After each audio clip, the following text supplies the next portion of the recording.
Hi, this is a quick demo of the new Froyo update that came out by Keys today for the UK Samsung Galaxy S. This is the JPC version of Froyo. I haven't unlocked Galaxy S, so I didn't have any trouble flashing it following the details on XDA developers this morning. So I've only had this for a few hours, but I wanted to show you some of the things that have changed that I've spotted so far. So the first thing I should do is prove that I do actually have Froyo.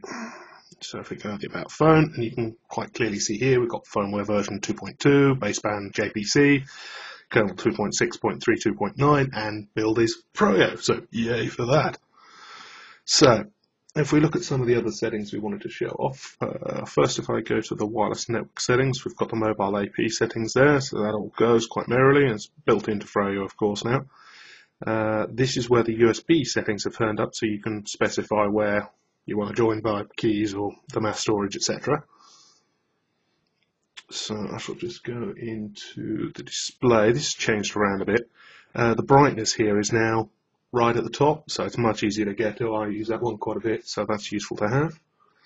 If I go back now to, we've got some locale on text I wanted to show you, which has got all the different lists of languages we've got on here. So as you can see, there's a big long list of languages.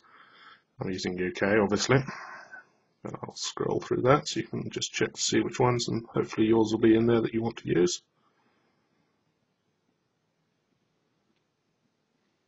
Okay. We've also got the voice input built into this. You've got the voice recognition settings again. So I don't recall that one being built onto Eclair, but there you go. Now, one thing that they have added for sure, if we go under here with the GPS, where you've got used GPS satellites, which works, you've also got this sensor aiding. So if I disable that and re-enable it, it tells us what it's supposedly for.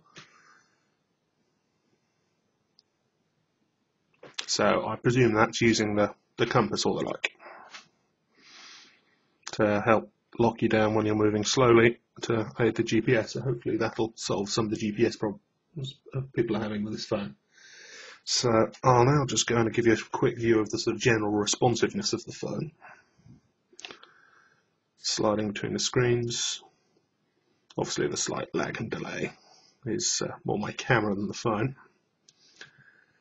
So that's quite good. They've got a new feature now, which is where you do a sort of pinch to zoom, and it allows you to zoom out, and you can see all your individual screens that you've got mapped on your thing. So I can just zoom in there. It's for me, it's better than all those little dots at the top, so I don't have to get my fat fingers on those. So if I show you adding a widget and what the response is like on that now. So it thinks about it the first time you have to add one.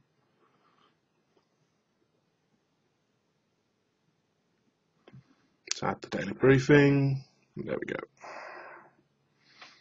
Get rid of it.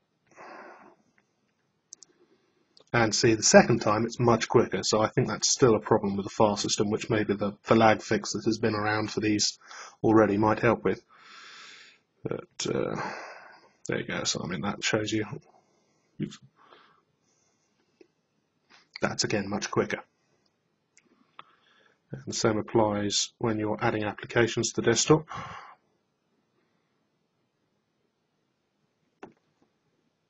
First time takes a few seconds while it loads up all the applications.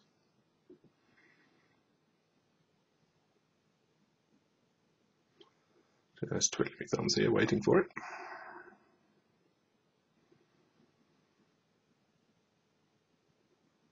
Yeah, this seems to go on longer the more applications you've got installed. There we go. So I'll just add a grab reader. But again,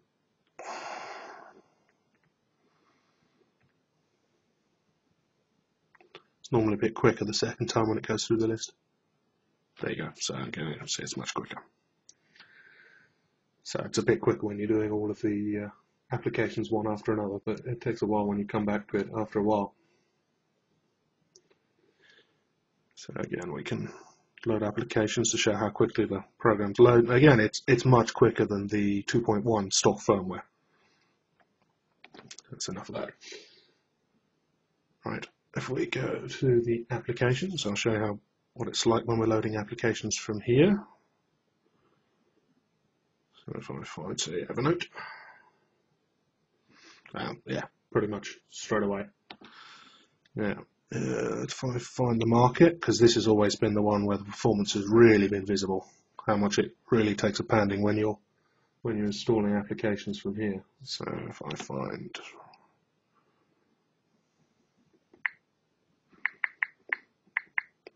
I'll have to excuse my typing, it's a little awkward with the camera in the way here.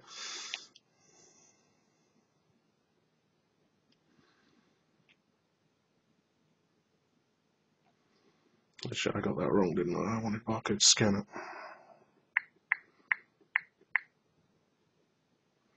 There we are.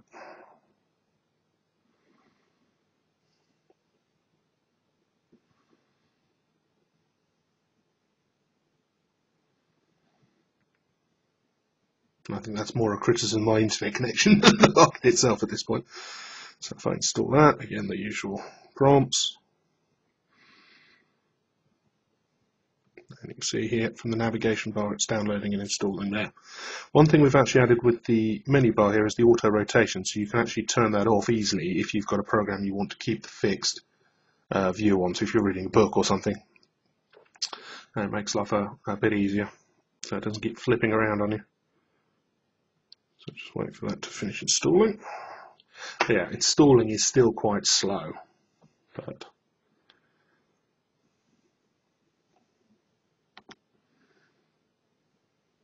there we go. Right, so I'll show you some of the responsiveness of some of the other apps I've got on here. This is the built-in email app. They've improved this quite a bit on here. I was using K9 before, but this is pulling IMAP off of one of my email accounts. As you can see, I mean, that's just pulling it straight off. It's quite, you've got the picture zoom as well, of course. Let's show pictures. Hopefully that should put down. There we go. So I mean, compared to what it used to be like, that's pretty decent, considering that's pulling that off my internet connection via Wi-Fi. Alright, I think there was a question about what Flash was like, so this might take a moment while we load this up. If I go Flash Games, and hopefully I should be able to pull up a game. There you go, GPS kicking in, and it's trying to find where I am to report me to Google.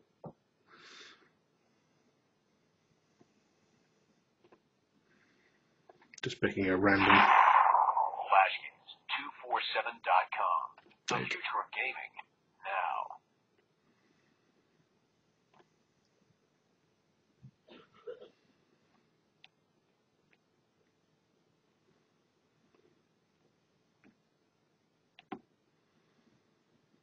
So I've just got to wait for the countdown timer there. You can see in the top corner. I'll see these adverts.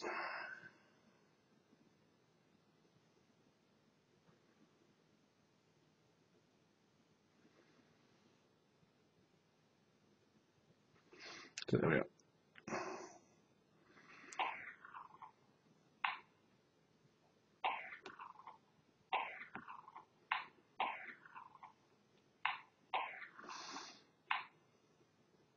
So as you can see, that's just going away quite merrily. And I think I'm going to die here, which just shows how rubbish I am at this game. Let's see if I can go. There we go. Alright, anyway, so that's working as it should be. So, here's the folders, and I'll just do a quick bit on the keyboard.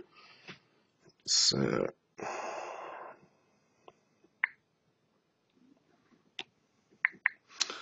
we've got the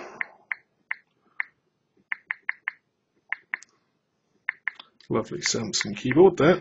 Now, one thing they have added that I don't think was on there before was adding numbers. It also gives you the accents for additional letters, which is quite nice. And obviously you've got now one thing yeah, there we go. If you see where the cursor is, and it's put that little blue icon in to show you where the cursor is, which makes it a bit easier when you're trying to select text. And obviously you've got the option to switch to swipe, and there you go. Now, I was also going to show you one other thing which I thought was quite useful, because I've been waiting for this one personally. If we go and look at the contacts, under the groups, they finally added in the Google groups that they pull down off through your Google contacts. So you've got the ones that you've got for your own phone, which were before, but then you've also got the Google ones and also Facebook down here at the bottom. And I imagine the same would apply if you had Exchange or any other entries in there. And there's one other thing which I was going to show you which has changed, which is if I go into my files and I can show you where they've moved the SD card folder to.